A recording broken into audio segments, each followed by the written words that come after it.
Hi, I'm Mitch, and welcome to the Restoration Road as we continue our series, Street Smarts from Proverbs. And to help me do that is Mr. Youth for Christ, Larry Lee Lance. Larry, thank you for being here today. Mitch. And my good friend, Sir William Robbins, professional volleyball player, indoor and outdoor, although the indoor is coming to an end soon after 2 national championships and 2 knee surgeries. Indeed. Thank you so much for being here. Empowered Volleyball Academy, Empowered Sports Club. And the founder of the Ewell Wilson Center, Shirley Woods. Thank you, Shirley, for sharing your insights with us. We so appreciate that. Thanks for inviting me. Today we want to talk about discipline. And I studied this concept in Proverbs and saw these 4 contexts coming up again and again. And it's the 4 turns of the track of discipline, and it's teach, train, test, transform. I believe in this so much that I'm involved with a Christian school that adopted this as their mission not because it's my idea, but because of what the Bible says about it. So turn 1 in the track of discipline is teach, and it's I do. We can define it as this: I do, you watch. Solomon said, "The fear of the Lord teaches a man wisdom, and humility comes before honor." Teaches is translated from the Hebrew root word for discipline. And Solomon said, "Instruct a wise man, and he will be wiser still. Teach a righteous man, and he will add to his learning." Have you had a teacher in your life who influenced you greatly? I would think you had to have somebody teach you the game of volleyball at an early age. Yeah. Actually, it was my mother. I had an older sister and then my mother who had played. And so, yeah, from the youngest age, I was taught to play. We played in the backyard. We played down at the local YMCA. We played in the house, much to the dismay of my mother. It broke many things. I think, with life and with sports, a lot of times the first teacher or coach that a young, child or athlete has is their parents or, an older sibling. And mine was both. Larry, did you have a teacher? I remember being 14, I loved golf. I lived near a fairground, so I'd go out there every night and just beat balls around. And I was left-handed. I batted left-handed. I played golf left-handed. Are you left-handed now? No. Oh, you did sports left-handed. Sports, I was left, yeah. Interesting, huh? So for Christmas, I get a new set of golf clubs from my uncle, and they're right-handed golf clubs. And I said, "Uncle Paul, what's this about?" And he goes, "You love golf, right?" He goes, "I want to help you learn the game of golf, but you're going to have to do it right-handed." I said, "Okay." So I took my new set of clubs and I went to the fairgrounds and I beat balls forever. And I got into high school and got on the high school team. Ended up playing 4 years of golf in college. And he took me to the course and we played in a league together once a week in the summertime. And he just spent hours with me, helping me refine the game. And so, tremendous teacher of the game, and just invested in me and kept me on course. And that's really neat. Yeah. Teacher, Shirley, you are the teacher. Did you have a teacher along the way? Yeah, I did. I was in middle school and high school. I was the captain of our drill team. But in middle school, there was a teacher who really saw things in me that I didn't see in me. And he was just having conversation with some other teachers, but I overheard him. He says, "She is such a leader." I had no idea, hadn't even thought of myself in that light. But he could look at me, and I guess from having conversation with me, he felt that I was a leader. And so he invested in me in teaching us how to drill, how to call the drills and things like that. And so, yeah. That's really, really cool. When I was about 5 years old, my dad would not let me stay home on Saturday mornings and watch cartoons. He and his dad and his brothers used to have a few auctions a day on a Saturday. So they might auction this person's estate in the morning, that person's at noon, and maybe another one at night. And so my job was I would carry clerk sheets, which there were 14 items on a sheet, and it had the buyer's name or the buyer's number, the price, and the item. And then I would take those into the cashier, and that's where people would pay and check out and get their receipts. I remember one time I had boots on, it was raining, it was cold, it was muddy, and I actually got stuck in the mud and I couldn't move. So I'm sitting there like this, almost like Tim Conway in one of those routines that he used to do, you know? And an Amish guy comes up behind me, pulls me up out of the mud. Out of the boots? Out of the boots. The boots stayed in the mud. He sat me on a wagon, and another Amish guy put the boots back on me, and I was off on my way. I was like the Pony Express, maybe. And I look back at that, and I'll share some more stories about that, but that was kind of a I do, you watch. I grew up watching my dad auctioneer, and almost, I know I can still hear what that was like. And so when I started auctioneer, I had that totally inside my head.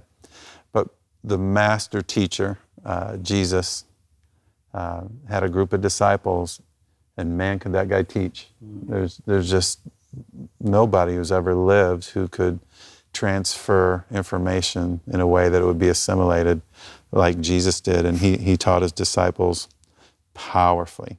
And I say that, but there's very little written about Jesus outside the Bible. We can still have his teaching that his disciples and Luke captured. We can still have that teaching today for us. And that's something that I think we often forget. But it's a good reminder to jump in the red letters, man. Jump in the red letters of the Bible. So it's something to think about when we're leaders. Teach our children, teach our employees, teach teams, but that's only going to work if we're first teachable. We teach so much better when we learn and we're in the process of learning. So turn 1, Larry, the track of discipline is? You do, I watch? Yes. Yes, that's great. Turn 2 is train. Turn 2 is train. We're going to call that I do, you help.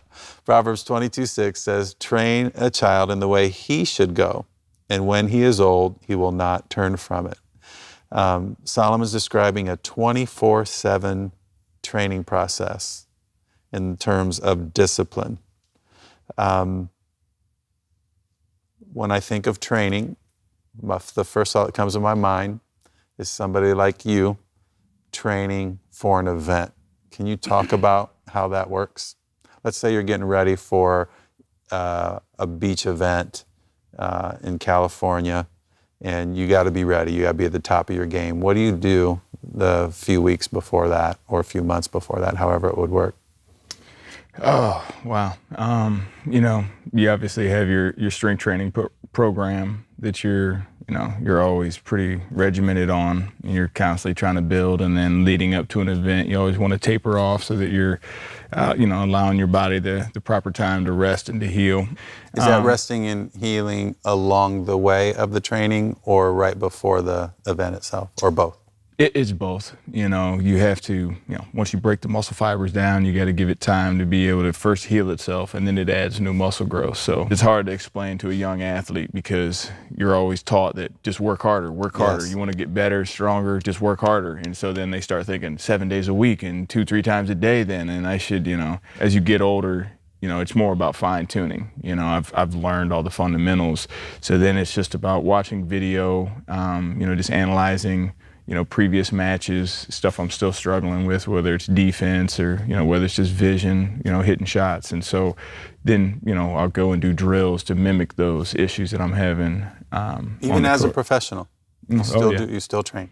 Yeah, it's been, almost 29 years I've been playing. And I try to explain to the kids that, you never arrive. There's never been a perfect player, and it's kind of like real life. There's only been one perfect individual, Jesus.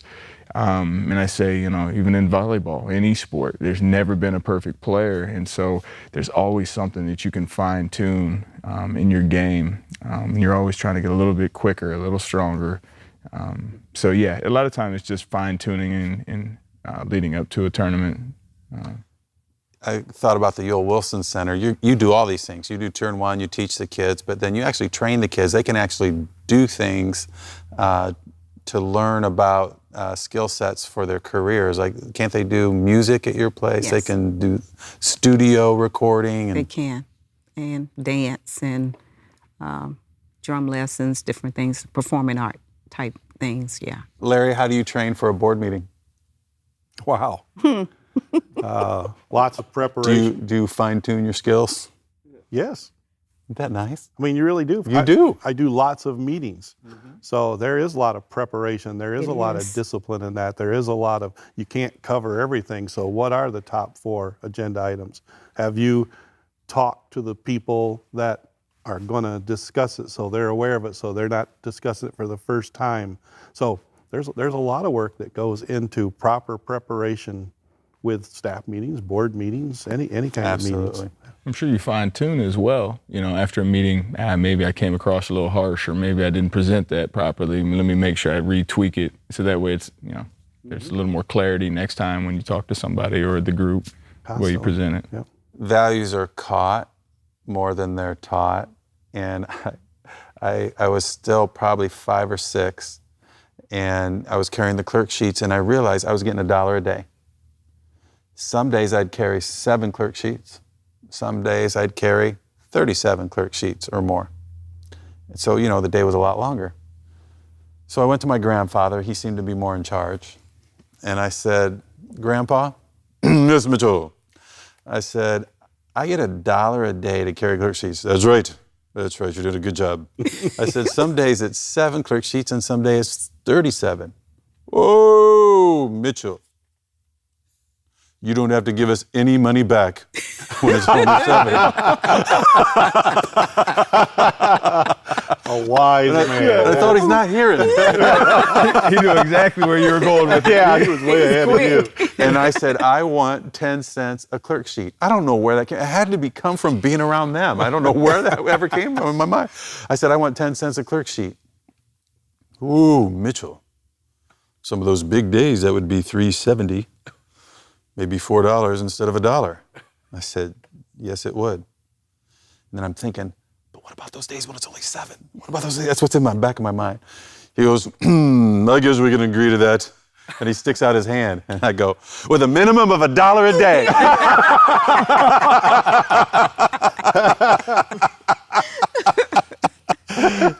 So I just really think that's what was going through my mind. I was catching, they had trained me and I didn't even know it. Will said something when he was talking about training that I thought was really good, that in training and when you're working with your body and your muscles, but there comes a time you have to rest. Mm-hmm. And a lot of times we don't think about how important the rest time is, the quiet times are. And I maybe should just speak for myself, that rest time has escaped me. I haven't gravitated to it as I should. But rest is a command too. He says, come unto me, all ye that labor and are heavy laden, and I will give you rest. Rest should be a part of our training. Mm-hmm. And I need to do better in that area of rest. Mm-hmm. To give yourself time to meditate on certain things, to be able to hear the Holy Spirit even better, just from resting. A lot can be said while you rest. I think sometimes if we're task-oriented, we're afraid to have that. We're afraid to have that downtime. It took about 10 years before I put myself in the tank of not really having rest and not having any white space, not having really any rejuvenation, but just living on the next task and the next deal before I realized this isn't working. So you're absolutely right. Jesus trained his disciples. He did the I do, you help with them. So turn 1, Larry. Teach. Teach. I do, you watch. Turn 2 is train. I do, you help. Turn 3 is test. So for example, if it's in athletics, we're teaching, then training is like the drill. Test is like the scrimmage or the game. It's you do, I help. Proverbs 8:10 illustrated how discipline is a precious choice. Choose my instruction instead of silver, knowledge rather than choice gold. And continuing with that imagery, Solomon would say, the crucible for silver and the furnace for gold, but the Lord tests the heart. God tests us in order to refine us. A refiner of metal brings heat to the raw metal, to the process, and then to purify it, to have the pure metal at the end. The impurities come to the top, and he keeps removing those impurities. And he does that until the most intense time of heat brings up the deepest, baddest impurities. And then he continues that until the refiner can see his reflection in the metal. And so it's the same thing that's going on with Christ, our refiner.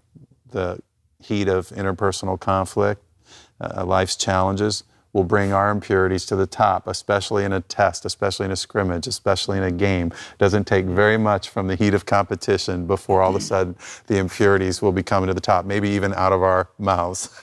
And it's an opportunity as a teacher or a coach or someone who's instilling the discipline to remove those impurities, to help them. Rather than toss the whole person aside, you're helping them. Actually, our job is to get ourselves out of a job. We're helping them to be ones who would teach, train, test, and transform. When you're actually playing, so the tournament comes, and you have that test, that opportunity to apply everything. Do the impurities come to the top? The things that maybe weren't going so well in the training? Well, yeah, definitely. I mean, especially at the higher levels, everybody's well skilled. Everybody can perform every skill at a high level. So then it really comes down to strategies and being able to analyze your opponent and see where there's a little chink in the armor, where there's a little bit of a weakness that you can expose. In those pressure situations, in the midst of competition, that's where the imperfections, arise. And then as a coach, that's where we come alongside and we try to, continue to instruct, continue to comfort, continue to build confidence, to be able to get them to work through those impurities. That's pretty much what the coach is trying to get, to have happen with their athletes as they're kind of fine tuning. And eventually I should be able to see my reflection in that athlete. So that was really neat. As you were talking, that was kind of... That's cool. I think you just helped me with another teaching for these athletes. All right. Make sure I attribute Restoration Road. Oh, I love it. That chapter. It's interesting. There's also another level, so you can do all of that on the skill side, but the other part of the test is I have to trust. I have to listen. I have to risk. There's all these emotional parts of it too. It's not just I've got the best arm swing or this. You can do all the skills, but part of the test still is, are you going to trust what you've heard from your instructor? I mean, obviously it's got lots of spiritual implications. Oh, yeah. We do all of this, but at the end of the day, are we going to trust the prompting of the Holy Spirit? Are we going to trust the Lord? Are we going to listen to His voice? That's as much of a challenge for me, if not more. Learning the skill, my uncle taught me golf skills. I taught golf at high school for a couple of years. I can teach it, but that other part of trusting that swing or trusting what you see, that is the difficult part. Well, the thing you always hear, and I always hear it from athletes, and it always comes out, well, but that's what I've always done. Because that's what they're comfortable. And then we get stuck like that sometimes in life. This is what we've always done, and we've been successful up until that point doing it that way. And so when those impurities, when God brings forth some of those things in our lives and is trying to slowly cut them out, I think we kind of hold on to them, but that's what I've always done, or that's the job I've always worked, or that's, and I've I say it in a nice way, but it's kind of a short to the point when I tell kids. I mean, well, if that's what you've always done, you know, are you happy with what you've always gotten? You know, are you happy with the level that you're at? Because you can either continue to do it your way and get the success that you have today, or you can do it my way. You know, Jesus was a perfect example. And you see his life and the love and the teachings and everything. And I feel like sometimes he's saying, you can have this life if you do it my way, or you can keep struggling through life and doing it your way and keep getting the things you've always gotten. But that's the hardest thing, is to make that shift and to trust and to obey, and just to be able to throw yourself wholeheartedly, you know, at the mercy of God. My dad made me auction for the first time at a household goods auction. We're in a cellar at a basement, and he's handing me the portable microphone. I go, no! And he said, you auction these jars down here. And I'm thinking, now looking back, I'm thinking, what's the seller thinking? But the jars weren't worth very much. So low risk. I said, I don't want anybody to see me. I said, I'm 5 years old. I said, I'll auction around the corner with a microphone, and you put the speaker where they are. And, you know, my dad, that is probably hard for him to even understand why somebody would not want to be in front of people. So he said, okay. And I go, quarter, half a dollar, so quarter. You know? Well, fast forward about 13 years, and I had worked the ring, you know, yelling in bids and stuff. And I'd been practicing auctioneering. I got my license, and we're in Cincinnati, and up comes Bud Ward's 1959 Cadillac Eldorado Brits convertible, and he was renowned for his paint jobs. You could just like look, it looked like you were looking at him forever. It's so beautiful. And Dad said, Mitchell, sell this. I said, what? He said, sell this. I said, it's Bud Ward's 59 Cadillac Eldorado Brits. You can sell it. So I auction it, and it sells for a world's record price at that time was like $60,000. About 10 years after that, Bud Ward came up to me and says, you remember, Mitchell, in Cincinnati when your dad had you sell my car? It was the very first one you ever sold. I go, yeah, I do. And what we found that day was that people wanted to help me. Like, the barriers were down. They didn't think I was pulling anything over on them or anything like that. He said, do you know that ever since then, I've asked that you're always the one that sells my car? I said, no. He says, it's because you work hard. You know, in essence, I had been put to the test. And I'm looking at this, and this model that my dad had me in is a lot like Jesus's, and it's bothered me. I should be more appreciative. But Jesus sent out the 70 or the 72, and then they would come back and they would debrief.